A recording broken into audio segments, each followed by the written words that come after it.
17 दिसंबर 2010 को हमारे घर में घुसकर मुझे और मेरे पिताजी को गोली मार दिया गया। प्रयास तो किया गया था पूरे परिवार को खत्म कर डालने की।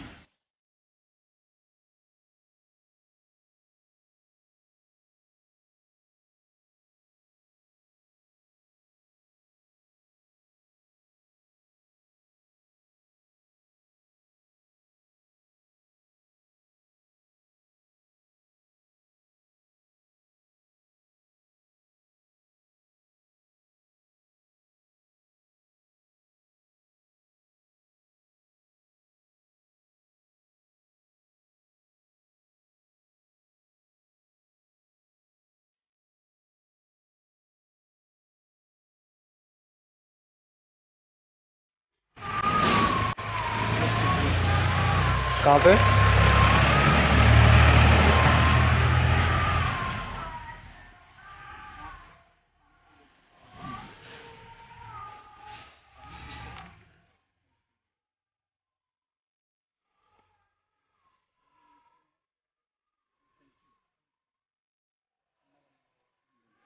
टेम्परेचर मीटर आ जाता है।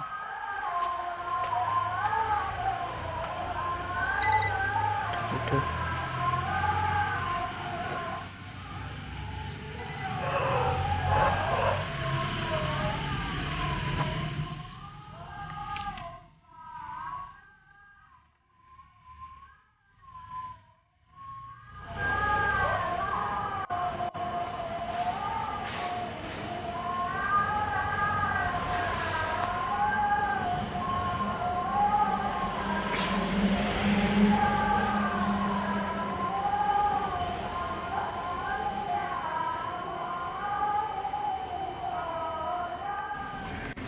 मैं विधानचंद्र तिवारी, पुत्र स्वर्गीय श्री दया शंकर तिवारी, ग्राम नहवाई, थाना मांडा, जनपद इलाहाबाद का मूल निवासी हूँ। 17 दिसंबर 2010 को हमारे पिताजी की हत्या हो गई थी। उसके कुछ महीनों के बाद, लगभग 3-4 महीने के बाद, हमारे पिताजी हमारे स्वप्न में आते हैं, जिससे हम लोग काफ़ी डिस्टर्ब थे। ये जिज्ञासा जागृत हुई, भाई जो स्वप्न में हमारे पिताजी आते हैं, पिताजी हैं कि नहीं है, क्या सच्चाई है। तो हमने जो है वो पैरानॉर्मल इन्वेस्टिगेटर श्री गौरव तिवारी जी, उनसे कांटेक्ट किया और उनके माध्यम से हम इसका इन्वेस्टिगेट कराए हैं। और अब क्या रिजल्ट आती है, हमारे पिताजी हैं कि नहीं हैं, अभी तो ये लोग बताएंगे, इनकी जो रिसर्च में आता है।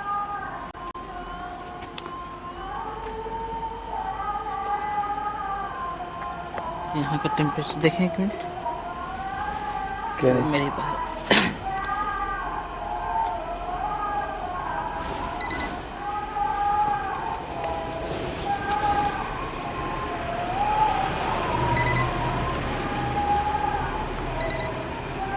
29 या 31। कहाँ पे?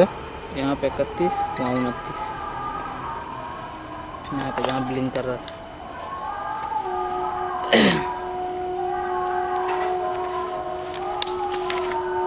कुछ रिक्वेस्ट कर लिया जाए पिताजी अगर हों तो। चलते ऊपर हो गए भाई जब अपने के न दिखाएंगे न बताएंगे, कैसे समझा जाए, लोग क्या ही पता। मैं राजेश कुमार अपने साथी परितोष कुमार सिंह के साथ आज नवई मांडा रोड इलाहाबाद में इन्वेस्टिगेशन करने आया हूँ।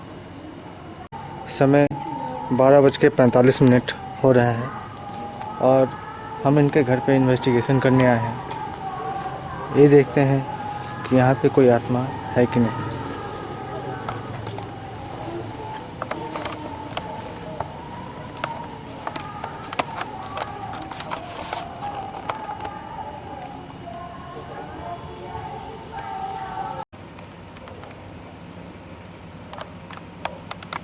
ताकि हमें पता चल सके कि आप यहाँ पे हैं।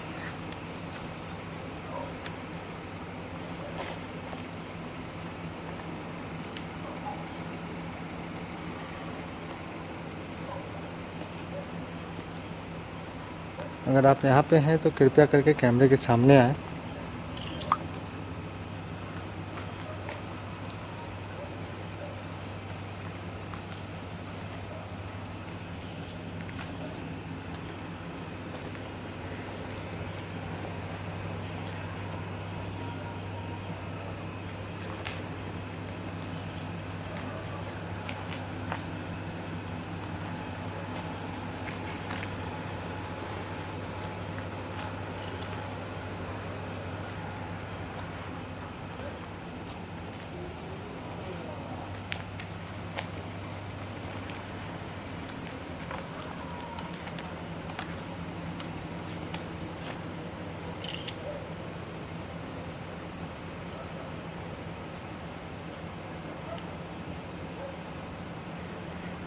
एक और यहाँ पे टेम्परेचर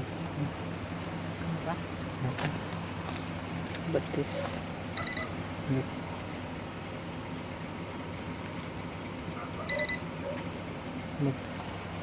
यहाँ देख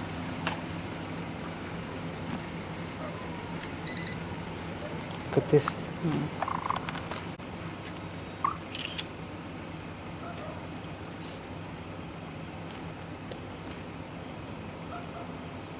आप तो प्रत्यक्षदर्शी हैं, आपके सामने ही जो हो रहा था।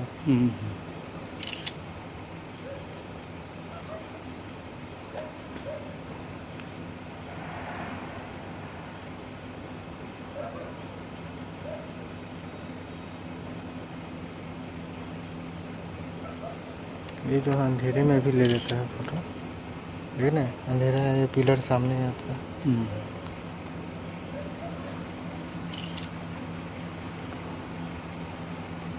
इसके अंदर भी एक लाइट होती है जो इंफ्रारेड लाइट कहते हैं।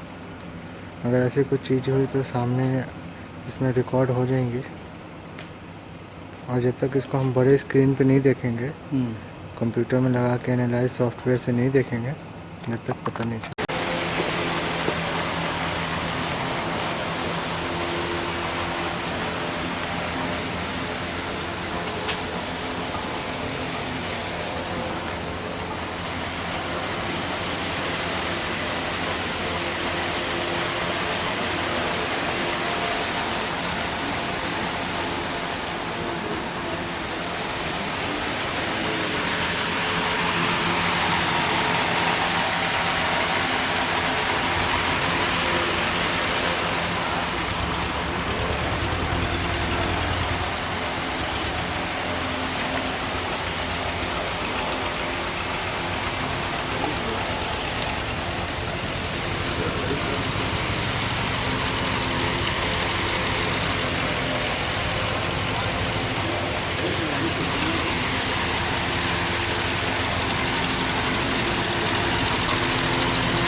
अभी हम लोग उस जगह जा रहे हैं जहाँ पे स्वर्गीय श्री दयाल शंकर तिवारी जी की हत्या हुई थी, और उस जगह हम जाकर देखते हैं क्या वो हमारे साथ में है।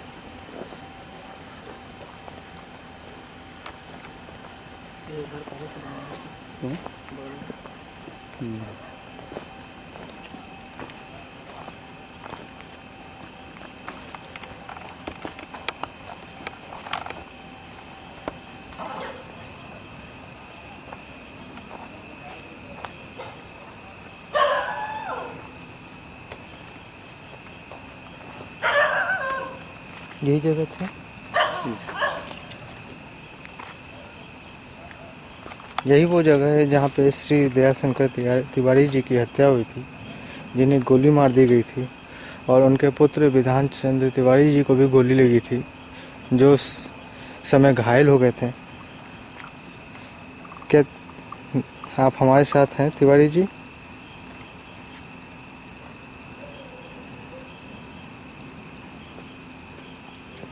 अगर आप यहाँ पे मौजूद हैं हमारे साथ तो कृपया करके हमें लाइट जला के दिखाएं कि आप यहाँ पे हैं। हम ये देखना चाहते हैं कि आप अपने पुत्र और आप अपने परिवार के साथ में हैं या नहीं, कि आप यहाँ पे हैं।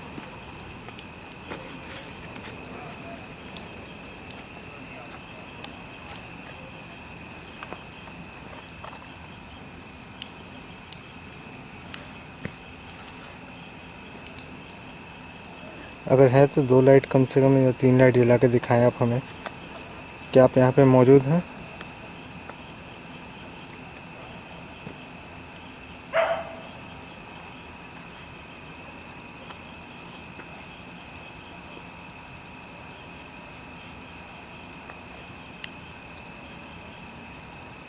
लाइट आ रहा है, रिकॉर्डिंग जा रहा है।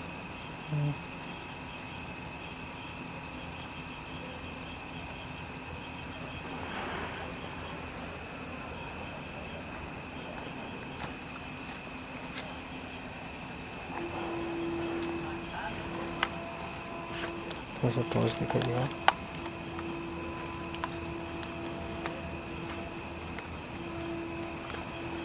अगर आप कुछ कहना भी चाहते हैं तो हमारे पास एक मशीन है, रिकॉर्डिंग मशीन, जो आपको पहले बता चुका हूँ। उसमें आप अपनी बात रिकॉर्ड कर सकते हैं। आप कुछ बोल सकते हैं जो उसमें रिकॉर्ड हो जाएगी।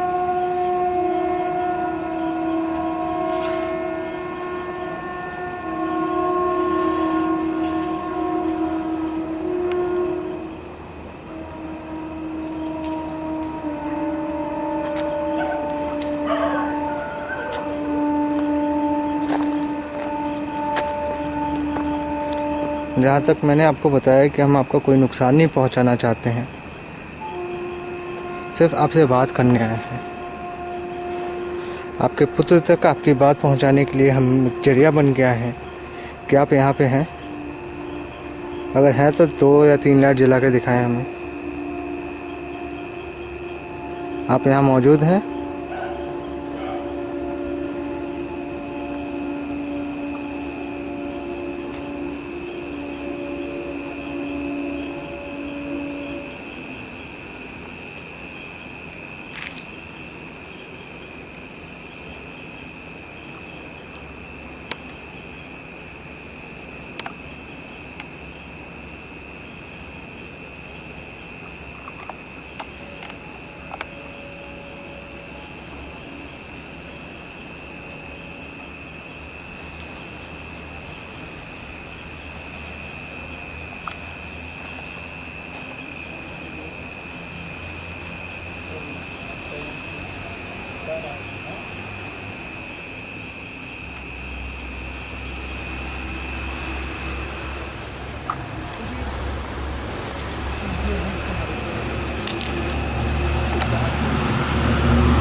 तो इधर टॉर्च दिखाइए।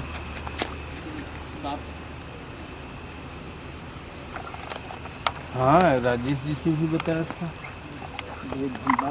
जब इन्वेस्टिगेशन हो रही थी आप साथ में थे उस टाइम पे? उस समय हम साथ में थे, तो कंटिन्यू साथ में थे। जब आप साथ में थे तो आपको कैसा लगा जब हम कम्युनिकेट कर रहे थे उस टाइम पे? तो क्या आपको लगा कि उस टाइम पे कम्युनिकेशन हो रही है, उनसे बातचीत हो रही है?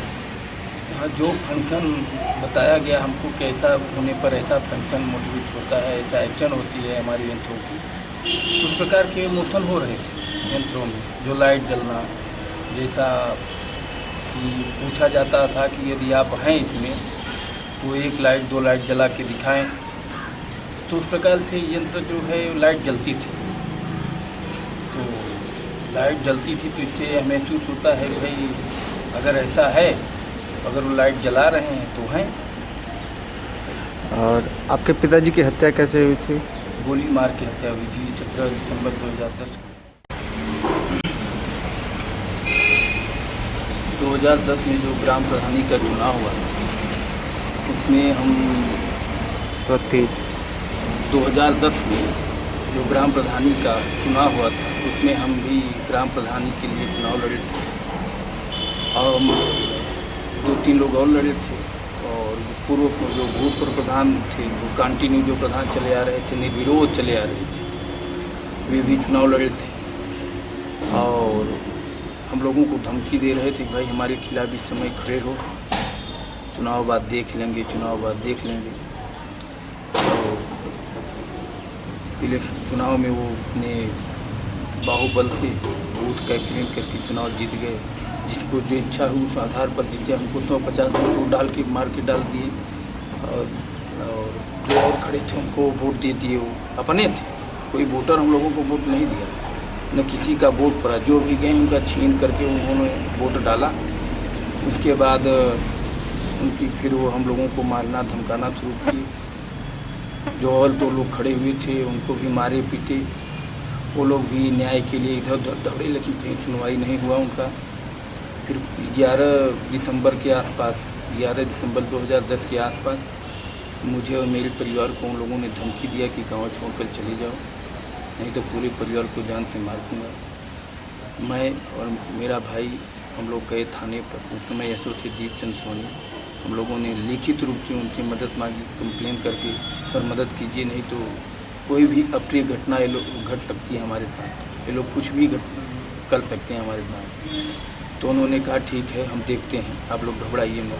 फिर उसके बाद उन्होंने क्या किया क्या नहीं किया, लेकिन 17 दिसंबर 2010 को सुबह 9 बजे मेरे घर में घुसकर कुंजन लाल तिवारी पुत्र स्वर्गीय पुरुषोत्तम तिवारी, राकेश नाथ तिवारी पुत्र कुंजन लाल तिवारी, कमलेश नाथ तिवारी पुत्र कुंजन लाल तिवारी और वेदमठ तिवारी और नागेश्वर तिवारी पुत्रगण, विजय शंकर तिवारी सभी निवासीगण, ग्राम नहवाई थाना मांडा जनपद इलाहाबाद एक राय होकर अपने अपने हाथों में तलहा ले मेरे घर में घुस आए। आते ही कुंजन लाल ने मेरे पिताजी से कहा कि मेरे खिलाफ ग्राम प्रधानी का चुनाव क्यों लड़े। इतने में तो राकेश नाथ अपने हाथ में लिए हुए सलाह से मेरे पिताजी को जान से मार डालने की नीयत से उनके ऊपर फायर कर दिया और मैं भागना चाहा तो कमलेश नाथ अपने हाथ में लिए हुए सलाह से मेरे ऊपर फायर।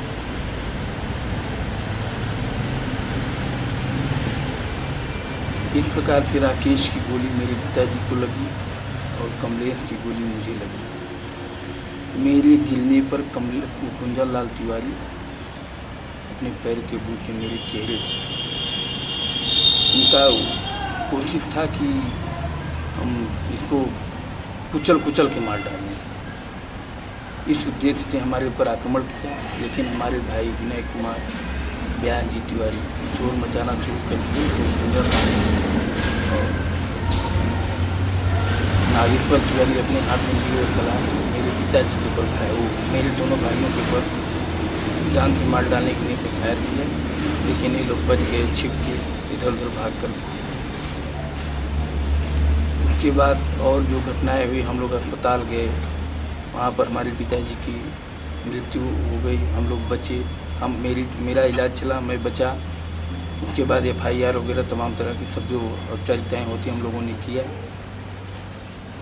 उसके बाद पुलिस मौके पर कुंजन लाल तिवारी और नागेश्वर तिवारी घटना के 1-2 दिन बाद शायद 19 तारीख को पुलिस की गिरफ्त में आ गए, पकड़ लिए गए और ये 3 लोग जो भागे हुए थे, गायब थे।